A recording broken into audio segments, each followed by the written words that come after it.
Hi guys, Larry the Barberman back again after a very long absence. As you can see from my YouTube channel, I've been traveling around the world, visiting barber expos, visiting barber shops, interviewing successful barbers from all around the world, finding out how they actually became successful, some of the things they did to market themselves, some of the trials and tribulations they had to go through to become a success. For that reason, I haven't been in the studios and I haven't been making how-to videos, so my deepest apologies. I'm back again. I'm hoping to get one out for you every single week, as I now do get the interviews out every single week. So today's topic, we're going to be talking about oiling the clippers, the importance of oiling the clippers, and how not to oil your clippers. So we're going to be working today with an Andis T-Outliner. This one often poses a lot of problems. This is one of the trimmers I get a lot of emails from saying that they're not working correctly. And a lot of it just stems from not oiling the clipper, basically. And common misconceptions are these two things here. They're coolant and disinfectant spray. Lots of barbers think that these are actually oil. They are not oil by any stretch of the imagination. They are more disinfectants and coolants. They have a very low viscosity. Viscosity is the thickness of oil. This is pretty much like water with a pinch of oil in it. Now, when you imagine that one of these are traveling at nearly 6,000 strokes per minute, that's metal to metal, creating friction, and you had like water with a drop of oil in it, it wouldn't take very long for those blades to heat up and wear down, even though it does say that it's coolant. So what you really should be putting in your clippers is proper clipper oil, which is much thicker. It has a higher viscosity, which helps these blades rub together for longer without getting hot. Should they get hot because you're over grinding or taking a lot longer on a haircut than you should, then you come over the top with the coolant spray. You do not use this as oil. It's for another very valid reason why you want to use this as oil. This is very expensive compared to this. Yeah, so and another thing I see when I go around the shops and barbers say, oh, can you look at my clippers for me? You look at their clippers and their blades are black and blue. Not necessarily because they're dirty barbers, but the fact that they haven't been oiling their blades. So where they've been grinding them and they've been generating so much heat, it causes them to go black. Yeah, and then you get the next thing is you're going to get emails. I will get an email saying, why isn't my clipper cutting properly? Probably because you've worn out the blade where it hasn't had sufficient or great lubrication. Yeah. And another telltale sign is when I go to a barber shop and I say, where's your oil? And they only have one of these. I think they must assume that this is to last the lifespan of the trimmer. It probably would by not oiling it. Anyway, so that's that. Now you understand that this is not oil, and so let's move on.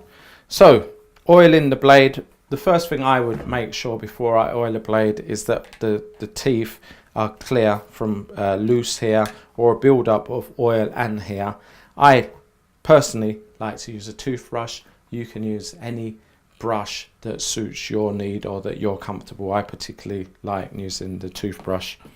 Secondly, for getting in between the blades, I love to use the pipe cleaner. This is great for driving out all that gunk and goo that builds up in between the two blades. Ordinarily, you couldn't get in between the blades unless you was to unscrew them, and that is not practical in a barbershop environment. You want to be doing that when the shop closes.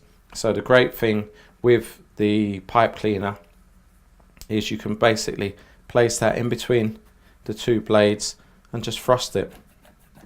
That cleans out all the gunk and goo. So that's my recommendation. So once you've freed the blade of loose hair and a build-up of oil and hair. You then want to oil the blade, or I would personally disinfect the blade first.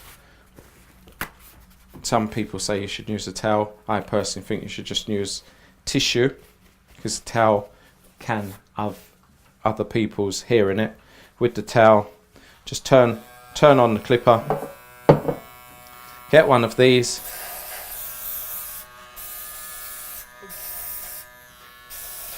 disinfect the top. I like to get inside as well, because what you do, you can actually blast the hair out.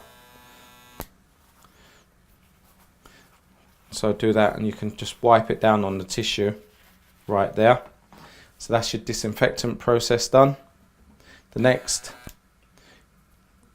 you don't really want to go over this with one big line, because if you saturate the clipper with oil, yes, it will run longer without getting hot, but the problem is there's going to be a build up of gunk and goo where there's excessive oil. So all you want is a nice thin film of oil.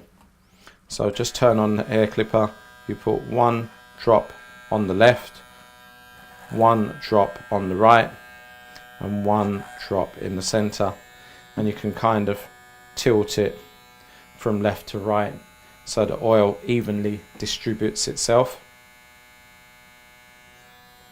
Some people actually like to go down the track. You can do that as well. I don't personally think it's necessary, but that's another thing you can do if you wanted. Just let it run, and with your piece of tissue, again, just wipe off the excessive oil. And unlike the other way of doing it with the towel, you've got to store a towel that's got oil and disinfectant and gunk and goo in it. With the tissue, you just basically throw it in the bin. Your clipper's good to go for your next client. So like I said, that's how you oil your clipper. Do not get the disinfectant confused with the oil. This is not thick enough to deal with the power and the number of strokes that you have on the clipper. You need the thicker oil, the high viscosity oil, which is the required oil, and this can come in over the top whilst you're cutting the client's hair, if you've been cutting for a sustained period of time, to cool it down. Other than that, once you've finished the haircut, whether the clipper is cool or not, you want to use this stuff to disinfect it. Yeah, so don't get the two confused. Make sure you oil these pretty much after every haircut, after every 2 haircuts maximum. This will give you longer life in your blades. It will keep your blades shining. They won't be black and horrible and dirty where they've been burnt out because they've been rubbing and grinding metal to metal, generating heat. So there you go. That's another how-to tutorial by Larry the Barber Man. I look forward to seeing you guys for another tutorial, but there you go. It's just a simple how-to video, my first how-to video back, but this one, by neglecting this one process, you can shorten, or you will shorten, the life of your clipper or your trimmer. Hope you found it helpful. See you again. Thank you. Larry the Barber Man.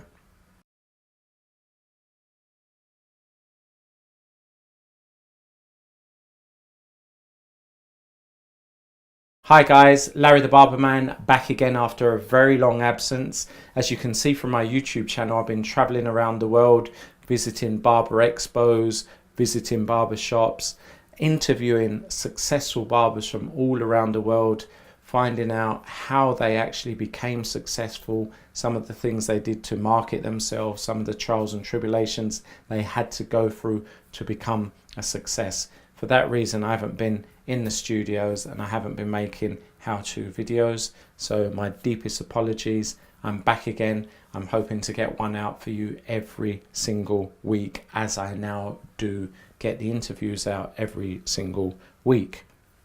So today's topic, we're going to be talking about oiling the clippers, the importance of oiling the clippers, and how not to oil your clippers. So